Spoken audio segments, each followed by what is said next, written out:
What's indeed going on, Jerome's? It's a beautiful Monday. It's a beautiful day to whoop the San Francisco 49ers ass and also just putting to bed all of the narratives around Brock Purdy. Right? That's right. Second-year quarterback came in last year for an injured Trey Lance and injured Jimmy G and led the Niners on a magic carpet ride. And he is the epitome of a system quarterback. Like, he's a good quarterback, makes good decisions for the most part, but a lot of it is just getting the ball to McCaffrey and Debo and Ayuk and Kittle. Fully understand, right? So he is very good in what the Niners are asking him to do. The whole system quarterback thing, yes, but also Joe Montana was a system quarterback. But yeah, the legend of Brock Purdy grows. Blah blah blah, Mr. Irrelevant. Blah blah blah. Last pick of 2022. But what's interesting is a caveat that Nick Wagoneer and Kevin Seifert, who's not Carl Gershman, pointed out in this ESPN article ahead of the Monday Night matchups. With Cousins out, where will the Vikings, Kirk Cousins go? With 49ers out, will Cousins go in 2024? Blah blah blah blah blah blah. But they sort of buried the lead. So this is in the beginning of the article. Quote, in 2022, the Vikings extended Cousins' contract and, according to multiple sources, heavily pursued a rookie quarterback from Iowa State named Brock Purdy in the final hours of the draft, hoping to sign him to a UDFA deal. Purdy told ESPN last week he was considering the Niners, the Texans, and the Vikings if he had gone undrafted. The 49ers, however, swooped in and made Purdy the final selection of the 7th round. When the 49ers lost Garoppolo and fellow quarterback Trey Lance to injury during the season, Purdy stepped in and won the job. And what's interesting is that during the draft, so the Vikings, what happens at the towards the end of day 3, 6th, 7th round is that guys who may be undrafted, their agents are on the horn with teams who would be interested in signing them as a free undrafted free agent. Now, what's interesting is that sometimes these UDFA deals have more guaranteed money than if you're drafted in the 7th round. But I'm sure that Purdy and his agent were lining things up, and it's interesting that he was already considering the Niners, who the Niners decided to just jump the line and block the Vikings as well as the Texans in the spot. And the Vikings, in the 7th round that year, they did take Nick Muse, your company's computer guy, at 227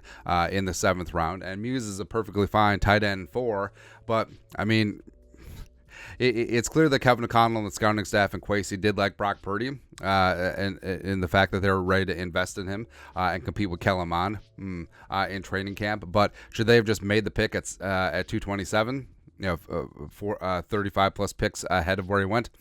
I don't know, man. Well, the thing about Brock Purdy is that he doesn't jump off the charts in terms of physicality, in terms of arm strength, in terms of whatever. And plus, his college career was the epitome of whatever. He had a 81 to 33 touchdown interception ratio, and even though he threw for 12,000 yards and basically was a 4-year starter in Ames, it was just sort of whatever. Nothing really stood out. And Iowa State never really won any big time games, and it was just a whole lot of okay, fine. Like, is he a Mitch Leidner type quarterback? Is he a Tanner Morgan type quarterback? Is he going to fill out a QB3 spot and then become a golf instructor and sell insurance for the rest of his days? Maybe. That would make some sense. But Purdy did step into a pretty good situation with the Niners, and now he's holding his own. Respect. But tonight, we're going to see if he can win with McCaffrey dinged up and win without Debo and win without potentially Trent Williams. We'll see, man. But what's really interesting is that what would have happened historically? Like, say Purdy would have gone undrafted, the Vikings signed him as a UDFA, or the Vikings drafted him in the 7th round.